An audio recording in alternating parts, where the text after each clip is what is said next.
Hey everybody, welcome back. This is the Guardian Project Podcast, episode 151, and I am your host, Andy, and I'm here to make you an offer you can't refuse. Oh, is that so? Yes. If you never pay for my Ristic studies, I will never attack you. Deal? 100%. Yeah, I figured it was an offer you couldn't refuse. That's pretty good, right? That's a really good offer. I would take that all day. I'll have to win in a different way. I will only make that offer if I have at least an alt win combo. Oh, I thought this was like for the rest of our lives. Like I'll just always not pay. No, it's for that game. It's just for that game. Okay. It's fair. For that game, but I still think it's a pretty tempting offer. Oh yeah, it's a good offer. And I'm your other host, Mike, and this new Obnixilis is really shaking things up in Standard. All my old decks really don't compete. It's really such a casualty. Please listen carefully. And this is the podcast where we talk about all things Magic the Gathering. But mostly Commander. So we got to take a first look at the upcoming Pride secret layer that Magic is releasing a little early here in May. June is Pride month, but it is Pride across the multiverse supporting the Trevor Project. So it is a celebration of LGBTQIA2S+, and it is giving us a lot of really cool new cards with artwork and new canon for more LGBTQ characters, all designed by LGBTQIA2S+ artists. So we have cards like Heartbeat of Spring, which is featuring a new relationship between Saheeli and Watley, which you can actually see online now. There was a really cute story about that. We will link that in the show notes below. Triumphant Reckoning, Savor the Moment, which is featuring Rael and Tomic's wedding. And I do like this, the flavor text, which just says I do. It's adorable. Alesha Who Smiles at Death, which is one of our trans characters. It shows her a little older. It looks like they are helping somebody in the community, which is wonderful. We have Collective Voyage, which is featuring Chandra and Nissa leading a pride parade. We have a card, the card Bearscape, which is featuring a bunch of bears. As you actually would think in real life, everybody has really liked this artwork online. It's really, really good. It says the flavor text here is they built a refuge with their bare hands, and the bare hands is spelled BEAR, which is very funny. Gotta appreciate it. A soul ring, and then mana confluence. So this will actually be up for pre-order the day this episode goes live. I'm not sure I wanted all of these cards, but I am happy to see Mana Confluence, Soul Ring, Alesha, and the rest just have really neat artwork, honestly. Yeah, definitely. But I do have to say, if we don't get Kineas and Tiro as this alternate card here, like the secret card, we riot, right? Because there's people that are saying, oh, well, we can get a bear token for Bearscape, right? So Bearscape is a 3 mana enchantment. You can pay 1 and a green, exile 2 cards from your graveyard. You make a 2/2 green bear creature token. Like, well, we can get the bear token. But Kineas and Tiro is the only 4-color commander from the actual, I think it's Commander 2016. It sounds right. That hasn't gotten reprinted. We actually just got the others in the Gilded Foil secret layer that came out in April. So hopefully Kineas and Tiro is here. It really kind of makes sense. It would be, but it kind of also doesn't, because you think that you would have made that one of the selling points of this secret layer. So I'm curious to see what the secret card is. I would really hope it's that, unless they come out with like one more special secret layer this month or in June. Sure. Maybe they'll give us a second Pride month secret layer. So as much as I am not a huge fan of the commercialization of LGBTQ in June, I welcome it and say hi, gay. Yes, very cool cards. Also available in some sleeve art as well. Maybe the card itself isn't for you, but you still want to celebrate with the artwork. You can go out and grab those sleeves. Yeah, I think those are arena sleeves, right? Yeah. So you'll be able to play with them and play with them online and really show your pride. Earlier this week, we received a box in the mail from Beadle and Grimm's, and we were able to open it, and we received a Kamigawa Neon Dynasty Platinum Edition from Beadle and Grimm's. And if you want to check out our unboxing, you can go over to our Twitch channel and check out the VOD, and you can see all of the really cool things that we opened inside of that backpack that came with it, with a bunch of really, really, really cool things inside. So check out the VOD over on our Twitch channel and see us open it. Yeah, that was really cool. Thank you to everybody who did come out. We were super excited to be included. That was our first our first box opening. I guess promotional box opening, and not just a box of Magic cards. So that was really, really cool. We had a nice setup here in our studio, and got to see all that really cool stuff. So thank you, Beadle and Grimm's, for that. And if you also want to check that out, you can head over to beadleandgrimms.com. We'll also link that in the show notes below. And you can order your own Platinum Edition. They do a lot of high quality top end stuff for D&D. So you can get a lot of like world maps, special collector's pieces, high quality, really high fantasy stuff. And hopefully we see some more crossover with Magic in the next couple of years, honestly, because I really did like the product that we got there. So, and if anybody ordered it, they did confirm that they are shipping those now. Yes. So if you did order that Platinum Edition, you should get it soon.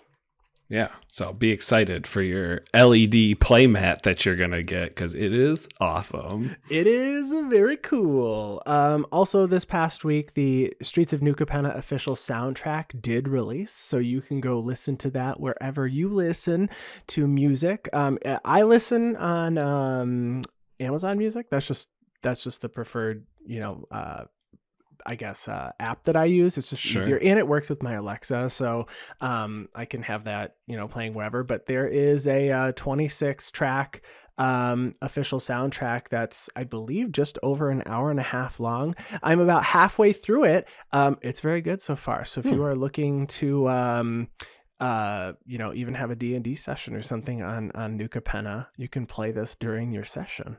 Yeah, that sounds like actually a really fun idea. Yeah, it's really cool. I like that they did it also with Neon Dynasty. And there's a lot of instrumental music I see here. Maybe people want to start using that in some of their videos and stuff. That'd be pretty nice. I bet some folks already have, and I just haven't seen it yet. maybe on one of our streams we'll just play the soundtrack. There you go. That would be fun. Yeah, that'll be a lot of fun. And we also want to give a special thanks to all of you who are listening, and especially to our patrons. We really appreciate all that you do. And if you want to support us, you can head to patreon.com/guardianprojectpod and donate for any dollar amount. And if you want to support us in another way or in additional ways, whatever ways you're listening to the platform on now, if you could subscribe, rate, review, and leave comments, we would be most appreciative. We're online on YouTube. You can find us on Twitter, on Instagram. We're all over. You can just search Guardian Project Podcast and you'll find our stuff. You can also email us at guardianprojectpodcast@gmail.com. Mike, what are we talking about this week? This week, we have another patron deck tech coming to us from our patron, Kyle Arnold. He's bringing a very unique Golgari build, one that you probably haven't seen before, but you and I, Andy, we've seen many times. We know how this thing works inside and out. It features Varolz, the Scar Striped. I'm excited to see this deck. So let's jump to it.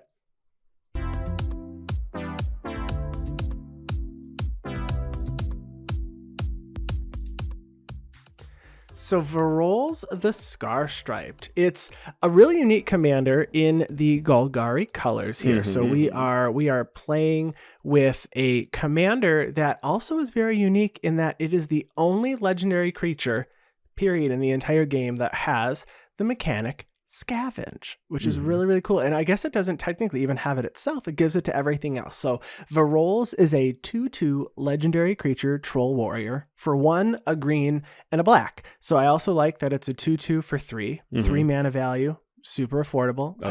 I can get behind that. And it says each creature in your graveyard has Scavenge. The Scavenge cost is equal to its mana cost. So to scavenge, you exile a creature card from your graveyard and you pay its mana cost, and then you put a number of +1/+1 counters equal to that card's power on target creature at sorcery speed only. And then Varolz also says sacrifice another creature to regenerate Varolz the Scar Stripe. So to regenerate, you're essentially removing it from combat, you're tapping it, and the next time that it would die, it won't be. So if it's destroyed or whatever, it won't. So that's really, really nice. So Varolz is from the best plane in Magic, but probably the worst set on that plane, which is very funny because it comes from Dragon's Maze, which gave us a lot of really cool legendaries. A lot of them are played in Commander, but I think Varolz is really cool because it's the only card that gives this mechanic to every other green and black creature in the game that hits your graveyard. Oh yeah. So it's unique in that it's giving it to pretty much everything. So there's only 14 scavenge cards in the entire game, which is pretty cool. And I can get behind this commander that usually, from what we've seen, wins through combat damage, and a lot of it. Yeah, I like these corner case mechanics or whatever that maybe there isn't enough support built on it, but it's granting everything else it. Like, I really like the Satoru Umezawa granting everything ninjutsu. So Varolz is quote unquote granting everything scavenge. Well, not quote, it's actually granting everything scavenge. So I really like that you can build a commander around a mechanic like this still, even if it's not super well supported. And, the protection for itself, being able to regenerate yourself and having an instant speed sacrifice outlet, it's not to be looked over. Right. And we also got a new card from New Capenna Commander that actually has Scavenge. And yes. I don't think anyone had Scavenge on their bingo card this year as coming back. So the card Dodgy Jalopy, it's a star 5 vehicle for 2 and a green. Its power is equal to the highest mana value among creatures you control. It has Crew 3 and then Scavenge 3. So you can exile it from your graveyard and put a +1/+1 counter on a creature equal to the power of this creature. So it can be in the graveyard with a pretty high power, I guess, depending on the mana value of a creature that you have on the battlefield. Yeah.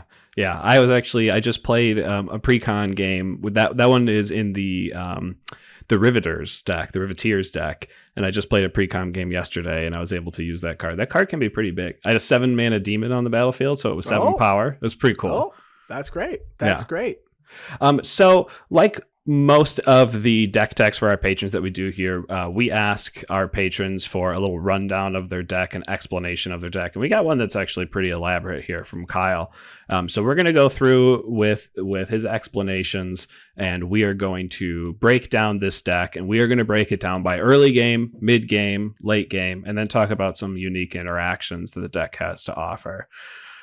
So this is a black-green deck, and Kyle's been playing this thing for a really, really long time, so he tries to keep it upgraded as much as possible. In fact, this deck has gone through a few iterations. It used to be Glissa the Traitor and Vati Ildal before it became Varolz the Scar Stripe, so definitely some different strategies going on there, but still has the main Golgari feeling to it the entire time. So it's a black-green mid-range deck that can go tall or wide. He likes playing this deck because of its ability to pressure his opponent's mid to late game through the use of various man lands, evasive creatures to swing in for massive amounts of damage. And if all else fails, he can make his commander very large and take people out just with normal commander damage. You'll see a few ways in here that we can have some evasion to give to Varolz, or maybe some trample to give to Varolz in order to get over all those defenders. So in the early game, the main point of this deck is strictly to set up for the rest of the game. So like we said, this is a mid to late game deck, so mid-range deck. That early game, it wants to ramp, it wants to discard, it wants to mill itself, and it has a few cards that it's going to be using in order to do that. So the first one that I really like here is Life from the Loam. This isn't a lands-based deck, but it has a few lands that are eventually going to make into the graveyard, either from discarding, mill, or a couple fetch lands here. But Life from the Loam is a 2-mana sorcery, 1 and a green. It says return up to 3 target lands from your graveyard to your hand. It has this really great keyword ability called Dredge. So Dredge 3 says if you would draw a card, instead you may put exactly 3 cards from the top of your library into your graveyard. And if you do, you get to return this card from your graveyard to your hand. So every time you would go and draw, you instead take your Life from the Loam, put it back in your hand, put the top 3 cards of your library into your graveyard, and you're starting to fuel your Varolz right there. Yeah, and another card that can actually give you some selection specifically from cards that are in your hand is Lotleth Troll. So Lotleth Troll is a 2/1 troll zombie for black and green. And it has trample, and it says discard a creature card, put a +1/+1 counter on Lotleth Troll. It also has pay a black, and you can regenerate Lotleth Troll. This is really great because you might have drawn one of your large creatures, or I guess small creatures with large power, that is going to fuel that scavenge cost for Varolz. So you can discard it in the early game, and it curves nicely into Varolz. So Lotleth Troll on 2, Varolz on 3, and maybe you discard something huge like a Phyrexian Dreadnought that he runs, which is a 12/12 that costs 1 mana. So you can pay 1 and put 12 +1/+1 counters on a creature of yours on turn, 3. If you played a Soul Ring or something on turn 1 too. So really cool stuff. Yeah, definitely don't overlook the trample on this card and the fact that discarding cards, you get to put +1/+1 counters on it. Since scavenging is also putting +1/+1 counters on it, you'll see a little bit of a +1/+1 counter synergy. So this kind of builds double into that as well, which is really I cool. like the that we're seeing regenerate here again. Regenerate is just so strong. If you got that black mana up and you know someone's going to board wipe, you're like, well, you know what? Don't worry, this thing's going to make it. Just cross your fingers it's not Wrath of God or Damnation. or Winds of Abandon, not an Exile or something. Exactly. Yeah. They stopped hating on Regenerate so much. So Varolz shouldn't have too much more to worry about. That's right. All right. So the next card we have here is Grizzly Salvage. This is an instant speed card that you'll see in all of your Golgari Graveyard Matters decks. So Grizzly Salvage is for black and a green. An instant says reveal the top 5 cards of your library. You may put a creature or land card from among them into your hand, put the rest into your graveyard. So it's important that it says may. If you have 5 creatures that you would never want in your hand when it reveals, you can go, nah, they're all going in the graveyard. I'm a scavenge all of them onto my creatures. It's going to be awesome. Yeah, that's that. I guess I've never actually read May on Grizzly Salvage, because why would you want to? This deck absolutely would want to throw them all in the garbage. Oh yeah, throw them away. I like that a lot. The next card here is a card that I've got some experience with. This is Hunted Horror. So a 7/7 trample horror for black. So just 2 mana for a 7/7 with trample. That says when Hunted Horror comes into play, put 2 3/3 green centaur creature tokens with protection from black into play under target opponent's control. So this here is a political card in the Varolz deck. Although you might just discard it, you might just mill it. If you actually wanted to play it, you could make a friend and say, here's 2 3/3s. Just promise you're not going to swing at me with them, or, whatever. Or, oh, I see you have an Ashnod's Altar. Would you like 4 mana from me if I get a 7/7? I do like that. But if you just mill it for 2 mana, you put 7 +1/+1 counters on a creature. Oh yeah, that's the great so part. Good. Yeah, and it does have trample itself, so I even like the fact you're giving away less power than you're getting for 2 mana with trample. I think that's a really good trade either way. So just cast it, and then when someone finally kills it, then scavenge it onto one of your creatures. There Make you a friend and then lose a friend later. It's fine. It's fine. It works out both ways. Via commander damage, hopefully. All right, so this next card is actually a card that I am in love with. This card I played in Commander, I played it in Modern, I played it in Standard when it was out there. I think this card is legal in Pioneer and Historic, and I hope it's seeing play there. And this is Stitcher Supplier. So Stitcher Supplier for 1 black. You get a zombie that when it enters the battlefield, you mill the top 3 cards of your library, and when it dies, you mill the top 3 cards of your library. That's it. That's all it does. It mills you 6 cards for 1 black mana. It's a 1/1. It's a great chump blocker as long as something doesn't have flying or trample or protection from black or whatever. But if it doesn't have any of those things, you can throw it under the bus and it's great. This one, when your opponent swings in with a 25/25 trample creature and you're like, well, I might as well just take it, you still block with Stitcher Supplier. You still block because then you only take 24. That's right. You mill 3. And then finally, we have Golgari Thug here in the early game, which is a 1/1 human warrior for 1 and a black. It says when it dies, put target creature from your graveyard on top of your library. And then it also has Dredge 4. So just like Life of the Loam here, it says if you would draw a card, instead you may put exactly 4 cards from the top of your library into your graveyard. So this dredges even more cards than Life from the Loam, but it's also a blocker that if you want to recast a creature in the early game, or I guess even late game, if you'd rather have something in your hand than in your graveyard to not scavenge it, you can put it right back on top.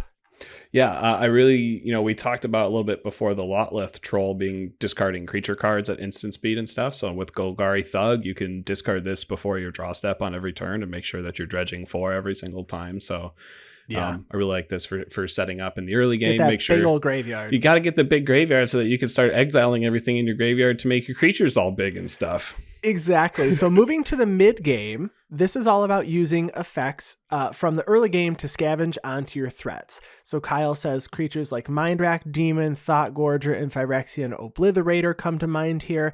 And he says uniquely this deck has a focus on manlands as scavenge targets, like an Ink Moth Nexus or Treetop Village and Lair of the Hydra. So we have talked extensively about manlands in the past, and we've talked about decks that do like to play them and don't like to play them. And this deck's really unique in that not only does it play them, but at the end of turn, they are no longer a creature, but keep those counters from scavenge. So they're like out of board wipe. They're out of targeted removal's way. And when they, come back to life on the next turn, they're just as scary as they were.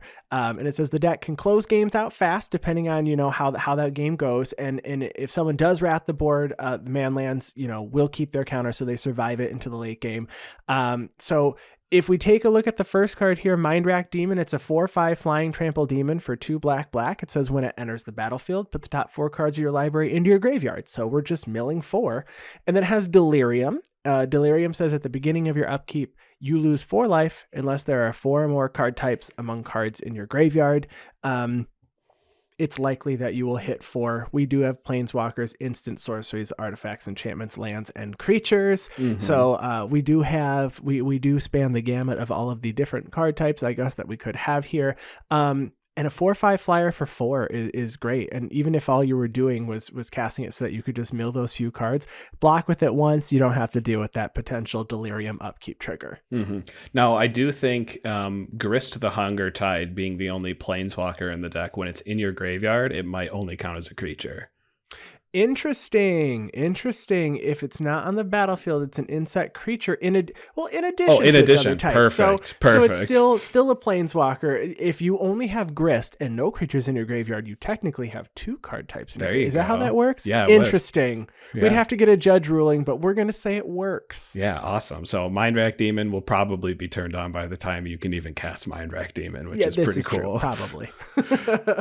So we also have a Thought Gorger here. Thought Gorger is a 4 mana, 2 black for a 2/2 horror with trample. It says when Thought Gorger enters the battlefield, put a +1/+1 counter on it for each card in your hand. If you do, discard your hand. When Thought Gorger leaves the battlefield, draw a card for each +1/+1 counter on it. So you might think discarding your hand is going to remove all the things you can play and the interaction that you can have, but really you're just discarding all of those giant creatures to your graveyard so you can scavenge all of them onto your Thought Gorger so that when it dies, you can draw 40 cards or something ridiculous. This is such a cool interaction, and again plays on that +1/+1 counter synergy. So it's already getting some +1/+1 counters, and you're going to double down on those +1/+1 counters, and you're going to get a brand new hand. And it does say when Thought Gorger leaves the battlefield, so you don't have to worry about getting got by a Path of Exile or anything like that. Yeah, it's very much like in Peer and Toothy. It reminds me of that, because Toothy being a blue creature, when it leaves, you draw cards for its, I believe, its power or the counters that were on it. So this feels very reminiscent, just in black, which is great in a Varolz deck. I like that a lot. Coming up to our first creature, though, that we probably don't want in our graveyard, and we actually would like to have in our hand to actually play out, is Phyrexian Obliterator. So it is a 5/5 horror that costs black. So 4 black pips. Love it. It has trample. And it says whenever a source deals damage to Phyrexian Obliterator, that source's controller sacrifices that many permanents. So you have gotten yourself a blocker that not one person wants to touch with a 10-foot pole. I mean, you don't want to swing. You don't want to you don't want to swing in the air and then someone remove flying from your creature or give Phyrexian Obliterator flying.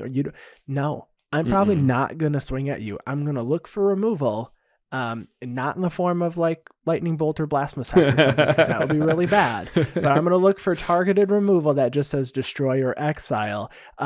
But you put this on the board and you're going to deter a lot of swings. Yeah, I used to try to flash this creature out in response to big swings or something, which was apparently a very mean thing to do. I always thought the person swinging at me was doing the mean thing, but I guess blocking. Oh, because they were swinging at you? Yeah, so I guess blocking with the Obliterator is a little bit meaner. But yeah, no, this is a really, really cool card. Not going to do any super tricky stuff with it in here. Everything's going to be a sorcery speed that happens with this Phyrexian Obliterator in this deck. Yeah. And we'll talk about a little bit of a combo that we use for it later. But yeah, getting this thing huge. It has trample, forcing your opponents to block late, having to sacrifice all of those permanents after blocking. It's going to be a blowout on someone swinging in on them. So really cool card to see. Disciple of Bolas is a card that a lot of people who build black decks use in order to refill their hand. A lot of times in your reanimator decks and your sacrifice decks, you're talking about bringing back really large creatures for really low amounts of mana. So using those really large creatures, you can use a card like Disciple of Bolas for 3 and a black. You get a 2/1 human wizard. It says when Disciple of Bolas enters the battlefield, sacrifice another creature and you gain X life and draw X cards, where X is that creature's power. So again, we're going to have giant creatures with a ton of +1/+1 counters on them. Bring out Disciple of Bolas, end up sacrificing those creatures, and draw a huge hand, gain a bunch of life back. And we might even have an instance where we have something like the artifact, the Ozolith, out there, a 1-mana artifact that will take all the +1/+1 counters off of creatures that you die, and then allow you to put those +1/+1 counters back on creatures you control at the beginning of your combat step. So if you have a card, good. Yeah, so if you have an Ozolith out there and you can start sacrificing your creatures to something like a Disciple of Bolas, I mean, you should be able to, again, run away with the game. Yeah. The next card we already mentioned once, but it's Grist the Hunger Tide. So this is a Planeswalker with 3 loyalty. It costs 1 a black and a green. It says as long as it's not on the battlefield, it's a 1/1 insect in addition to its other type. So it is a creature. So I guess you can, in fact, scavenge it away for 1 counter, which is cool. It has 3 abilities. +1, you create a 1/1 black and green insect creature token, and then you mill a card. If an insect card was milled this way, you put a loyalty counter on Grist and repeat the process. There are not many insects, unfortunately, in this Varolz big creatures deck. -2 says sacrifice a creature when you do destroy target creature or planeswalker. So we're happy to sack creatures in this deck. So if you just want a -2 to destroy a problematic creature, it's working in your favor. Mm-hmm. And then -5, each opponent loses life equal to the number of creature cards in your graveyard. While you might not always get to the -5, there's a good chance you might have a good number, so you might actually want to -5 Grist. But I think we're probably going to ultimately end up milling, and then when it dies, you're going to scavenge it away for a counter. It's value on the board and in the graveyard. I really want that 1/1/+1 counter to matter in a game, and I want Kyle to come back with us about that 1 counter. All right, Kyle, if Grist has mattered with that 1 counter, tell us. Yes, please. So Rankle, Master of Pranks, a card from Throne of Eldraine, is also making this list here for good reason. Rankle of Master of Pranks is a 4-mana 3/3, so 2 black. You get a 3/3 fairy rogue with flying and haste. Two very, very important keywords here. And whenever Rankle Master of Pranks deals combat damage to a player, choose any number. A very controversial line of text on a Magic card from when this first came out. Choose any number, -. Each player discards a card. Each player loses 1 life and draws a card. Each player sacrifices a creature. So you could choose any number of those, but you can't choose any more than once. So this particular card, having flying and haste, is going to be kind of a get you out of nowhere for your later to mid and maybe even late game, to be able to cast Rankle, put 12 +1/+1 counters on it by doing your Phyrexian Dreadnought, scavenging it away, and then being able to swing in for 15 hasty in the air and forcing your opponents to sacrifice a creature. I mean, this card does a lot the very turn that it comes out, and your ability to pump it with +1/+1 counters only makes it that much more deadly of a card. So I really, really like this card in this deck for that reason. The evasion is really key here. Yeah. Also, from Eldraine, we've got Questing Beast, a 4/4 legendary creature beast for 2 green. It says it has, it doesn't say. It has Vigilance, Death Touch, and Haste. I guess it also does say that. Yeah, it does. And then it says Questing Beast can't be blocked by creatures power 2 or less. I think what I like the most here is this third one: combat damage that would be dealt by creatures you control can't be prevented. It's pretty good, especially when you are trying to win through combat damage here. And then it says whenever Questing Beast deals combat damage to an opponent, it deals that much damage to target planeswalker that player controls. So this is a legendary creature with almost the most text I've ever seen on a card. It just keeps going. I like it. It feels like it does everything. Vigilance, Death Touch, and Haste is great. It's a 4/4 in the graveyard, but nobody can fog against your deck, which I do, and I have started personally running at least the free commander fog that we got with the Ikoria precons. I also just like having fog, so I run it in my Sigarda deck, the prevent all combat damage that would be dealt by non-humans. It turn some of those things off, and some of those situational cards that I like to have blowouts with and everybody remembers. Yet not today, says Questing Beast. Have you ever seen a Questing Beast commander deck, since it is a legendary creature? I have. Judge Anthony has a Questing Beast deck. He put that together, and then we went into a pandemic, and it's still questing. It's still, the Beast is questing. I know it's still together. And I believe that I played against it online like once or twice during the pandemic. But yeah, Judge Anthony has one. It's a very cool deck too. I did play with that actually in person just a couple months ago with him. Oh, nice. So Questing Beast is still questing. Awesome. I would love to play against that deck. It would be a fun one. So if you want to talk about Dredge Creatures, the best Dredge creature, I think, you could argue that there's other best Dredge creatures, but to me, in my opinion, this is the best Dredge creature that there ever was printed, and that's Golgari Grave Troll. With 4 and a green, you get a Troll Skeleton 0/0 that enters the battlefield with a number of +1/+1 counters on it for each creature in your graveyard. So hopefully that's going to be really big. Or early game, it doesn't really matter because it's got this really great text at the bottom that says Dredge 6. We talked about that a little bit before, but right in between there's also an extra activated ability of pay 1 generic mana and remove a +1/+1 counter from Golgari Grave Troll to regenerate Golgari Grave Troll. So another regeneration effect here. But the big thing on here is the Dredge 6. Dredge 6 is going to be the largest dredge amount in this deck. And so if you are going to loop a card in order to mill yourself using the dredge mechanic, Golgari Grave Troll is the card to do it. Yeah, it was so good. They banned it in Modern. They sure did. They unbanned it in Modern, and then they banned it again in Modern. It's a pretty good Modern card. It's a pretty good Modern card. Dredge is on the Storm scale, very much near Storm. It has been announced in years past that it is a very, very good mechanic that can be abused. I do like Golgari Grave Troll. Funny enough, I run a Gerard Golgari Lichler deck, which might actually come up in this episode.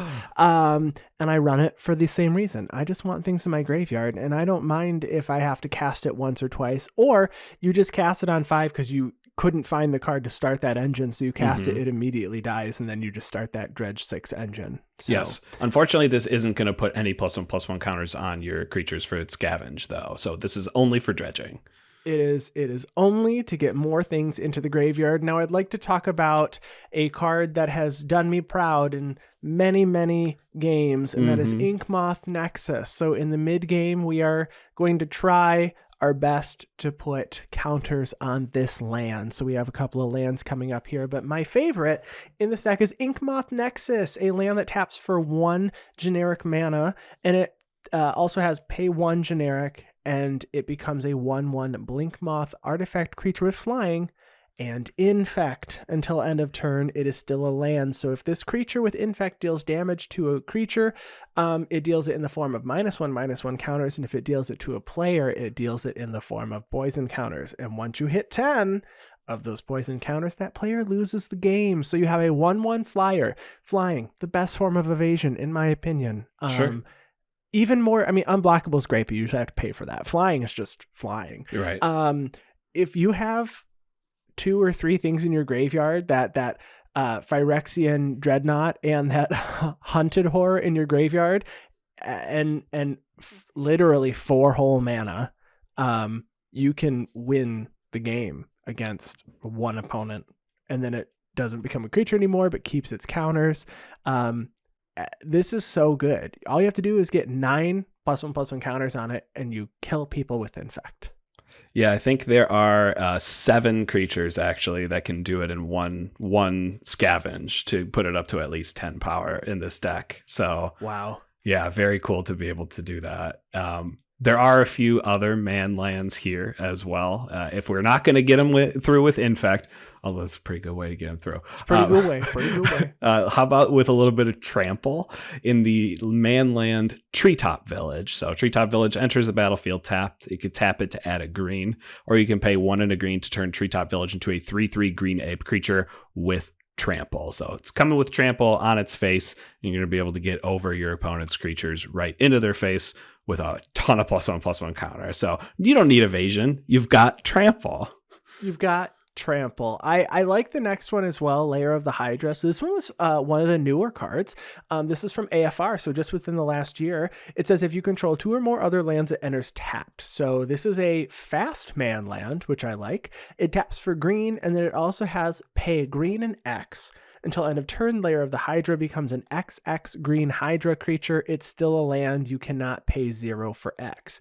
So this man land, if you don't have anything else to do in the late game, you can either pay X to make it very large at its base, power and toughness, or you could just pay 1 and then scavenge everything onto it. And if you had scavenge in a previous turn, it keeps all of its counters. So you can just turn it back on for, the low price of 2 mana, so 1 and an X. And, it doesn't have Trample. This one doesn't have evasion or anything. But seeing the style of deck here, there's a good chance that if you've been swinging, people have been blocking and they might not have enough blockers. Oh, definitely. Yeah, definitely. If you activated it for 10 last turn, they ain't going to have any blockers anymore. So that is the mid-game strategy. So now we're going to talk about the end-game strategy. So these are going to be the creatures that are there to really close out the game, or maybe they're going to be the scavenge targets that really close out the game, or different creatures completely in general that are going to help us close out the game. So the late game is where this deck gets much harder to deal with. We use cards like Gerard, Golgari, Lichlord to both attack or make your opponents lose life.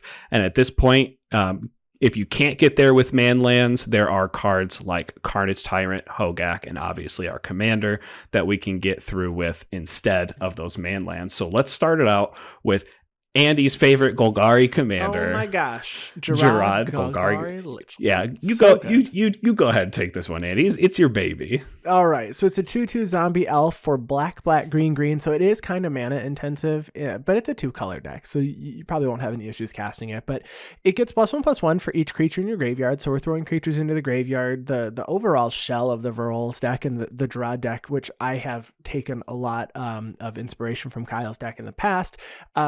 We're just throwing as many creatures as we can into our graveyard. So Gerard's going to be large himself. It also has pay 1 a black and a green. You can sack another creature and each opponent loses life equal to that sacrificed creature's power. So we do have a lot of very large creatures. So even if they're not in your graveyard and they're on the battlefield, you can pay 3 and have each opponent lose life. Lose life is nice because it gets around all those pesky things that happen when you deal damage to somebody, or something that says you can't be dealt damage. And then Gerard also has an ability that says you can sacrifice a swamp and a forest to return him from your graveyard to your hand. So if you don't really have anything going on, you can get it back if you really need Gerard. Otherwise, it's a great attacker and blocker, but specifically that 3 mana ability in the middle is really great to sacrifice a huge creature. And if you have Gerard out and you have scavenged things onto one creature, as we can see happens, and let's say you've scavenged like 5 or 6 times and you have a creature that's like 20 power, you can sacrifice that creature and each of your opponents are going to lose 20 life. That's so good. Gerard is one of those creatures where it's hard to remove because if you don't exile it, it can just come back by sacking 2 lands, which we can get back with cards like Life from the Loam. Yeah, right? Now, I will say that when I'm playing against your Gerard deck, I've never seen you activate that last ability to sacrifice a swamp in a forest, because I've never seen you flood out in that deck. You're usually using all of your mana every single turn. I probably do. Yeah, I think I've activated it like twice. Sure. In since I've had it, and I've had it since before the pandemic. So it's been, 3-4 years that I've had it now. I don't usually sacrifice it, but it's nice to know it's there. That's right. Now, one important thing to note on here before we move on to our next card, we're going to talk about a little bit later some star power toughness cards that are going to be really good with the scavenge ability. But Gerard, the way that Gerard's text states that he gets +1/+1 for each creature in your graveyard, that +1/+1 is only applicable when Gerard is on the battlefield and is not when he's in the graveyard. So the scavenge will always be for 2 +1/+1 counters with Gerard. Only little baby scavenges. Just a little baby. But you could sacrifice one of those giant star creatures to Gerard and then scavenge it from the graveyard onto Gerard and kill someone that way. It'd be pretty cool. I like that. I like that plan. That's a good plan. So Carnage Tyrant, the bane of Ixalan Standard, if you played Standard back then, is the next card here on this list of closers that we're talking about. And it was a closer in Standard too. So for 6 mana for 4 green, you get a 7/6 dinosaur that cannot be countered and has trample and hexproof. So this is the type of thing that you just want to throw 50 +1/+1 counters on and swing and hope that your opponents don't have any creatures with death types. Yeah. This one's really good. Carney T, Ixalan and Rivals of Ixalan Standard Menace. Coming back in Varolz. Yeah, huge card. Another card that got some cards in Modern ban because it's just really good is Hogak, Arisen, Necropolis. So a 7 mana creature that cannot be cast. You have to convoke or delve it. So to convoke, you tap creatures and then they'll help pay for that. 1 for each creature, equal to 1 generic mana or a color in that creature's color identity. Or delve, you exile a card from your graveyard to pay 1 generic mana towards this. And it says you may cast Hogak from your graveyard, which is nice. It also has trample. A lot of those sorceries and instants in the early game can be delved away because we don't really care about them in the late game other than to cast things like Hogak. Mm-hmm. Yeah, I like Hogak particularly because you can, sacrifice and bring him back, sacrifice and put him back. I'm not really sure that's what we're trying to do in this deck. Right. I think this is more just him coming back as a threat. And he's got trample, so why not? Exactly. Why not? So one of those star creatures I was referencing earlier, we're seeing the first one here, and that is Lord of Extinction. So for 3, a black and a green, you get a star elemental. It says Lord of Extinction's power and toughness are each equal to the number of cards in all graveyards. So its power and toughness is constantly changing as the board state changes and as people put more and more cards into their graveyards. I like this particular creature because it cares about more than just your graveyard. I mean, chances are every player is playing some creatures in their graveyard, so just to make your creature even more powerful is great. We talked about one of these creatures being a great target for Gerard to be sacrificing to kill everyone with direct damage from Gerard, but at the same time this is an amazing scavenge target. Late game, if you have 20 creatures in your graveyard and the rest of your opponents are giving you another 10 creatures, being able to scavenge 30 +1/+1 counters for only 5 mana is hopefully going to at least take out one player. Yeah, I think Lord of Extinction's really, really great. It works well in both decks, Gerard and in Varolz. I think it's an all-star card. I think it's really, really great. Definitely. And while we have talked about a few cards that work both well in the mid game and the late game, like Phyrexian Obliterator and Ink Moth Nexus, we do have one that is a very combo-y card in this deck, and I like it a lot. It's Protean Hulk, so it is not a full-on combo in this deck. It's a 6/6 beast for 5 green. It says when it dies, search your library for any number of creature cards, mana value 6 or less, and put them onto the battlefield. So when this dies, you can go get things that are very, very cheap but have great, a huge power or I guess big upside for you. Like a Phyrexian Soul Gorger, which costs 3, a Phyrexian Dreadnought that costs 1, so you're at 4 mana. You could also grab that Hunted Horror we talked about earlier, or a Death Shadow, which costs 1. So you can grab all these creatures. So Death Shadow's a 13/13 for 1. It'll most likely it'll just die because it gets -X, where X is your life totals, but you can grab it, it'll die, and then you can scavenge 13 counters onto a creature for 1 mana. Phyrexian Dreadnought is a 12/12. It also will probably die when it enters. So when it enters, you have to sacrifice creatures power 12 or greater, or you destroy it. So it comes in, you just say, I'm not going to, and you just sacrifice it. And then there you can scavenge 12 counters for 1. And then Phyrexian Soul Gorger is an 8/8 for 3. It has cumulative upkeep, sack a creature, just sacrifice itself, and you can get 8 counters on a creature for 3 mana. And there's a lot of combinations of what you can grab with Protean Hulk, and they all feel very cool. Like it all feels very flashy and like, wow, that was really cool. So I like seeing cards like this being put to use in the Protean Hulk, oh, it's such a bummer, oh, I don't like this. Is just really cool. Yeah, no, I totally agree. As a side note, with Phyrexian Dreadnought, since you can sacrifice creatures with greater than 12 power, just target everything that doesn't self-sacrifice as it comes in, and then everything gets sacrificed. If you don't want it on your battlefield, that is. Yeah, you can definitely sacrifice. It says with 12 power or more. Yeah, so stack your whole board to your. It's a 1 mana permanent self board sacrifice that no one knew that we had, available in reserve list only for almost $100. Almost. I'm not quite there yet, but it might be there in a matter of days. Who knows? All right, so that was the main chunk, talking about the general game plan that the deck is going to go through: early game, mid game, late game. But there's also a few sweet tech cards that we want to talk about that are going to help the deck in certain situations. And the first one is Endurance. And Endurance is from Modern Horizons 2.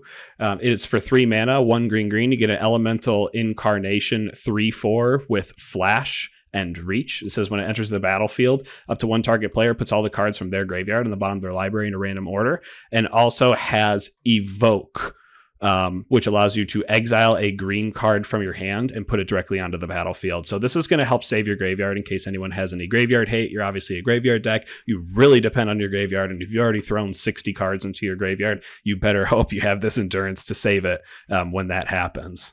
Yeah, Endurance is very that tech that we got from Modern Horizons 2 for this is so good.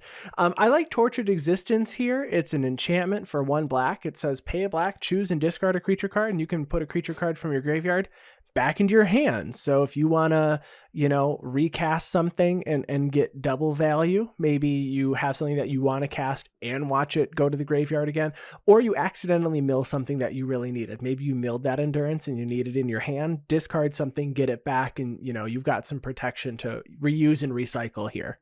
For sure. Yeah, that's awesome.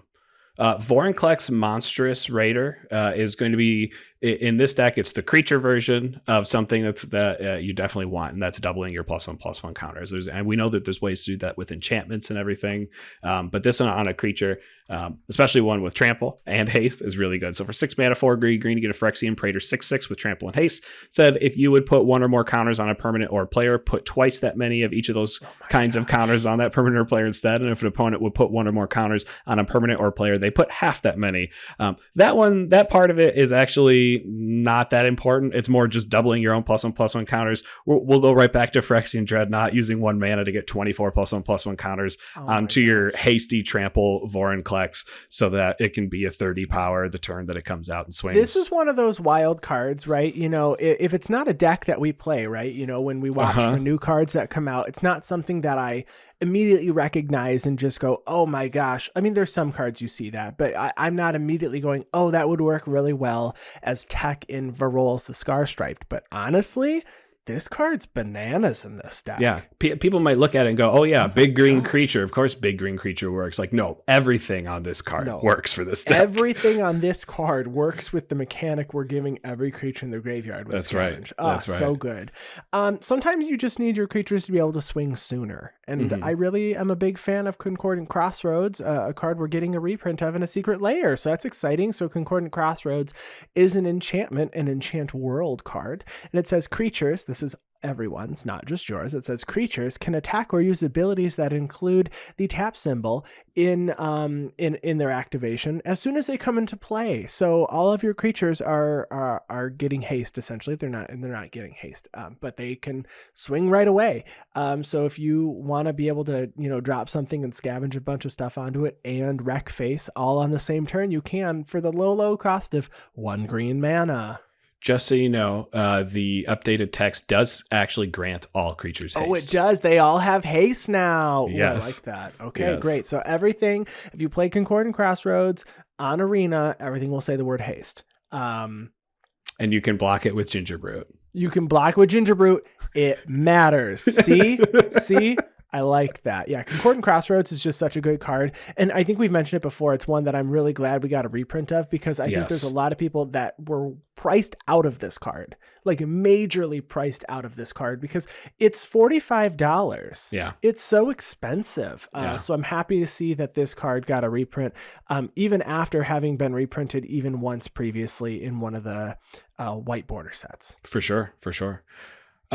There's a lot of lands out there that sacrifice your creatures for different value, whether it's gaining life or making mana or something. But one that I don't see very often is from a Kamigawa block. It is a legendary land called Myron the Moaning Well. I do play this in some of my own sacrifice decks, so I do know the value of it is good. I typically am kind of a purist when it comes to play free sacrifice outlets only, but this one, you can tap for a colorless or pay 3 generic to tap it and sacrifice a creature. You gain life equal to the sacrificed creature's toughness, though. So it's not just the 1 life that you get from, oh my gosh, I can't even remember the name of the harbor, the port town. No, not port town. I'm literally picturing the card as well. That taps it, sacrifice creature, gain 1 life. Yeah. If you know the name of that card, put it in the comments of wherever you're listening to this podcast on. But being able to sacrifice it and gain the life that you get from the toughness. I know I play this in my Ikra Shadikwi deck. If you can make a 30 power creature, and maybe it doesn't have haste or something, so you can't swing with it the turn that you make it. Leave up your 3 mana. That way, if someone does have target removal before you get to your upkeep or something, you can at least gain all that life. It goes to your graveyard. Maybe you can reuse the creature later. Really like Myron the Moaning Well. Yeah, the next card is also a very, very expensive card. This is Volrath Stronghold. Actually, this is one of those cards that I really wish that I had purchased and then just hadn't. But it's a legendary land. It taps for a colorless mana, or you can pay 1 and a black and put a creature from your graveyard on top of your library. Again, this is reserve list. It's $112. If you have it, works really well here. Absolutely not necessary, but I like seeing that you can get those creatures back for more value later in the game. Yes. Really, really good stuff. Now, there are a bunch of cards we talked about that are just going to put a ton of +1/+1 counters using the scavenge ability. And we already went over most of them, but just a few others to note of these star. Old Stick Fingers came out in the Innistrad set, the latest Innistrad set that has power and toughness equal to the number of creature cards in your own graveyard only. So for 2 mana, you'll be able to scavenge a number of +1/+1 counters equals to the number of creatures that are in your graveyard onto one of your creatures using Old Stick Fingers. Demogoth Titan from Strixhaven, for 4 mana, you can scavenge up to 11 +1/+1 counters onto a creature you control. Egon, God of Death, for 3 mana, you can get 6 +1/+1 counters and has the upside of having a backside that allows you to continue to mill cards and exile creatures from your graveyard to draw cards in case you run into situations like that. But Force of Savagery is a card I really like to talk about when it comes to a Varolz deck, because I don't know if it works in literally any other deck out there unless there's an elemental lord, because Force of Savagery for 2 and a green, you get a trample elemental that has 8 power and 0 toughness. So it just dies when it comes out onto the battlefield. But since it has 8 power, you can scavenge it for 3 mana and put 8 +1/+1 counters counters on something. Pretty yeah, cool. I think this card works really well with that. Does it have trample? It does have it have trample. any? It does. Okay, so it doesn't even work with that vanilla creature commander because it has a mechanic. I was gonna say that bear commander that had. What about your Power Matters dinosaur commander? That just says how much it needs to take before it dies. But if it's a 0 toughness, it's still gonna die. Oh, it doesn't actually like trade. It doesn't the power? change it. No, it just says that you have to with oh my gosh, the actual Godzilla card. Mm-hmm. Yeah, no, that is just assigning combat damage based on power rather than toughness. I gotcha. So it doesn't work, but it works really well here.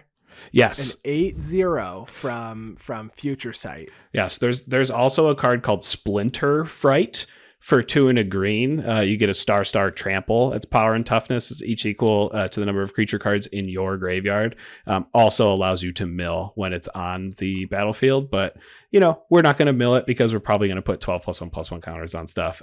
But it's only for 3 mana. But there's a lot of these star creatures out there. There's even a few star creatures that aren't in the deck itself that still exist outside of the deck. Yeah. There's just not enough room for all of them. There's a lot of really good cards out there. And this deck is already this is a very creature heavy deck, right? Because you want creatures to hit your graveyard. So this deck that Kyle has is already running 39 creatures, and we will post the deck list in the show notes below. So you certainly can include them all, but this is a deck that is easily customizable, and any new creature that's green and black or just green or just black works in Varolz for Scavenge. Yes. Because it has Scavenge once it hits the graveyard. So, Kyle, thank you so much for being a patron and for supporting us. We really, really cannot thank you enough. And this was a lot of fun to do with Varolz the Scar Stripe deck. I don't know how often we get to talk about this, but we are very fortunate that we get to play with this in our local play group. And if you are interested, like we said, we'll post that in the show notes below. And that is going to be it for this week. As always, I'm on Twitter at Andy Flory. And I'm on Twitter at WormCoilEngine. We want to give a special thanks to Ryan Nichols, our producer and editor. Thank you, Ryan, for everything that you do.